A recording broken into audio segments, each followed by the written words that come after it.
Selamat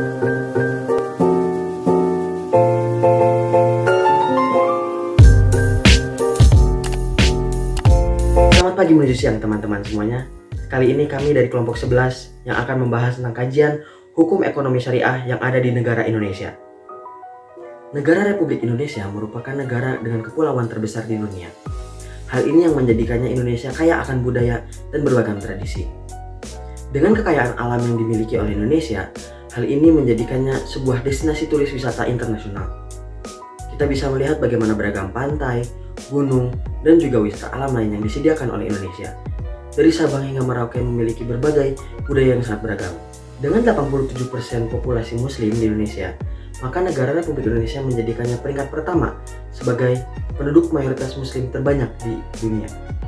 Hal ini juga tak lepas bagaimana Indonesia juga memiliki sebuah kebutuhan di mana dengan mayoritas Islam memerlukannya sebuah pelayanan yang mendukung dan juga sesuai dengan syariat Islam.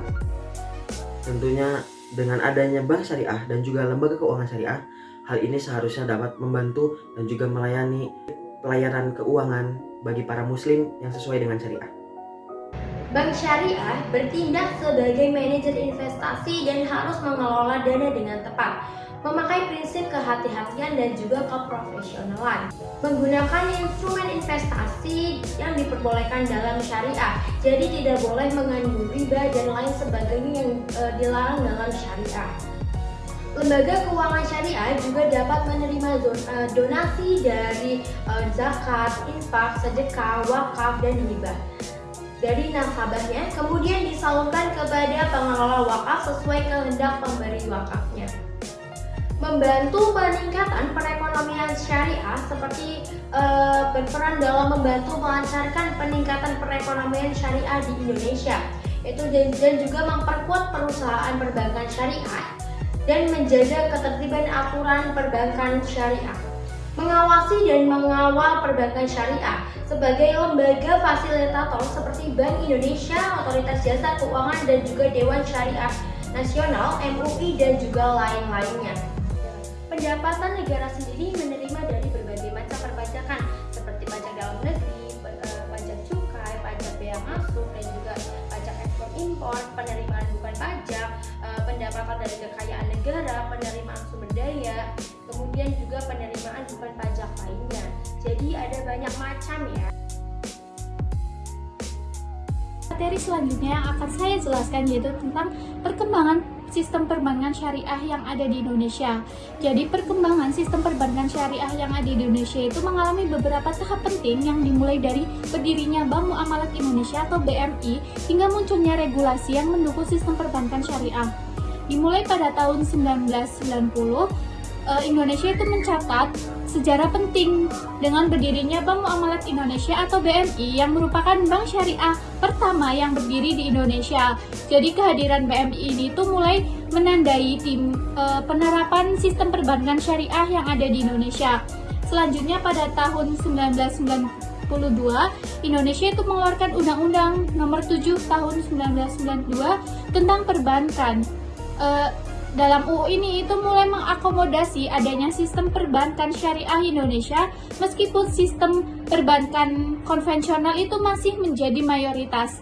Dan pada tahun 1998 Indonesia itu mengeluarkan Undang-Undang Nomor 10 Tahun Nomor 10 yang merevisi Undang-Undang Nomor 7 tadi tahun 1992 dan memasukkan ketentuan-ketentuan mengenai perbankan syariah. Dan pada saat ini perbankan syariah itu mulai mendapatkan landasan hukum yang lebih kuat. Kemudian puncaknya itu ada pada tahun 2008. Indonesia itu mengesahkan Undang-Undang Nomor 21 Tahun 2008 tentang perbankan syariah. UU ini itu memberikan pengaturan yang lebih komprehensif mengenai perbankan syariah, mengatur seluruh aspek perbankan yang berbasis pada prinsip syariah, mulai dari pendirian bank syariah, pengawasan, hingga produk-produk yang dapat ditawarkan. Regulasi lembaga keuangan syariah di Indonesia yang pertama yaitu dari Peraturan Ketua Bapepam LK Nomor 06/BL/2017 tentang perubahan atas peraturan Ketua Badan Pengawas Pasar Modal dan juga Lembaga Keuangan. Selanjutnya ada di nomor Per 03/BL/2007 tentang kegiatan perusahaan pembiayaan berdasarkan prinsip syariah. Kemudian ada juga peraturan Ketua BPPMLK nomor Per 04/BL/2007 tentang akad-akad yang digunakan dalam kegiatan perusahaan pembiayaan berdasarkan prinsip syariah. Prinsip manajemen keuangan LKS. Jadi prinsip yang pertama adalah tauhid. Jadi segala operasional itu berlandaskan keimanannya kepada Allah Subhanahu wa taala. Kemudian yang kedua adalah larangan gharar dan juga maisir. Jadi setiap transaksinya itu harus bebas dari ketidakpastian dan juga spekulasi. Kemudian prinsip yang ketiga adalah tanpa time value of money. Jadi keuntungannya itu tidak berdasarkan pada bunga seperti pada konvensional. Kemudian prinsip yang keempat adalah pengharaman riba. Jadi seluruh transaksinya itu dilarang menggunakan riba karena riba itu merugikan salah satu pihak. Sistem dalam perbankan sendiri itu mencakup beberapa akad, yaitu ada akad musyarakah, ada akad mudharabah dan juga ada akad murabahah. LKS sendiri menyediakan berbagai pembiayaan terkait dengan perbankan, yaitu seperti investasi, terkait dengan pembiayaan syariah dan lain sebagainya. Contoh yang ada di Indonesia sendiri, LKS yang ada di Indonesia sendiri itu seperti Bank Mega Syariah, ada Bank BTPN Syariah, ada Bank Muamalah dan juga ada Bank Syariah Indonesia dan lain sebagainya. Peran lembaga keuangan syariah. Peran lembaga keuangan syariah yang pertama adalah menghimpun dan menyalurkan dana, di mana lembaga keuangan syariah mengelola dana masyarakat sesuai dengan prinsip syariah, seperti menggunakan larangan riba dan juga spekulasi.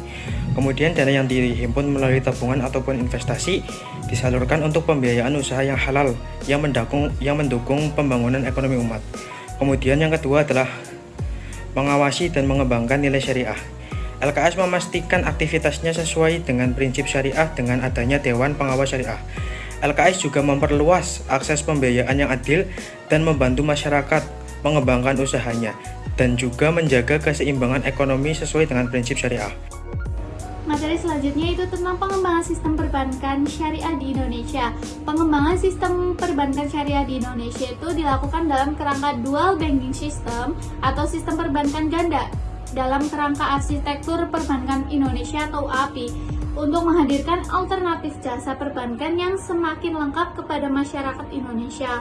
Jadi secara bersama-sama sistem perbankan syariah dengan konvensional itu secara sinergis mendukung mobilisasi dana masyarakat secara lebih luas untuk meningkatkan kemampuan pembiayaan bagi sektor-sektor perekonomian nasional. Dengan telah diberlakunya Undang-Undang Nomor 21 Tahun 2008 yang diterbitkan pada tanggal 16 Juli 2008, maka pengembangan industri perbankan syariah nasional semakin memiliki landasan hukum yang memadai dan akan mendorong pertumbuhan secara lebih cepat lagi dengan progres perkembangan yang impresif yang mencapai rata-rata pertumbuhan aset itu lebih dari 65% dalam 5 tahun terakhir. Maka diharapkan peran industri perbankan syariah dalam menunggu perekonomian nasional itu akan semakin signifikan.